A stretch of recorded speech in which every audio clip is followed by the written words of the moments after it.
Welcome to channel Samson Strength. I'm Samson. I read an interesting post about lying and why people do it. It's for power. People lie for power. I'm really happy that I've been living the truth for, not my truth, the truth, right? Because there is such a thing as objective reality, right?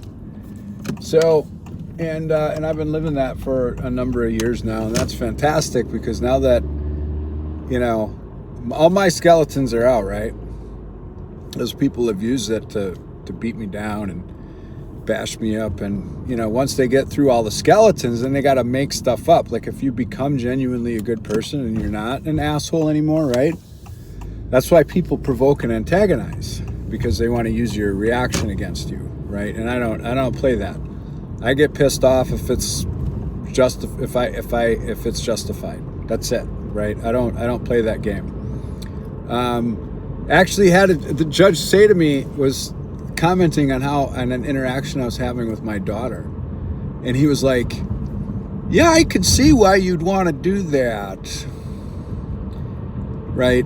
And what I was doing was I was correcting one of her mom's lies. So I confused my child by and moved her away from her comfortable naivete that dad raped her mom, because mom was telling her that I raped her, and it's just bullshit, right? And I decided, right, I was put in a position then where I had to make that decision. Do I tell my kid that her mom is full of crap and confuse her, right? Because that'd be very confusing. And I kind of liken it to something like, I'm a recovering alcoholic, right? I haven't had a drink in over 11 and a half years. Next spring will be 12 years. But what if I relapsed, right? What if I fell off the wagon?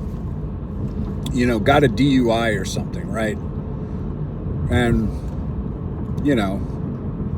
it'd be like I stopped off and just had a couple drinks, and maybe it's something everybody else, but it's like, no, you're gonna suffer the consequences. But would my kids be like, would my family be like, oh well, we're never talking to him again, if I relapsed after having so much amazing success in sobriety? No, I do what I needed to do, right? Maybe that's rehab, maybe that's whatever it is, but right, like you would think that my family would support me in getting me back on the wagon so that we can continue to have healthy relationships, as opposed to looking for excuses to punish me, right? Like making stuff up. So the truth always catches up to the lies. But lies, man, they're enticing because they're the quick fix. But truth always catches up to the lies. And if you've lied like a lot, it's going to be like an Old Testament reckoning when the truth catches up.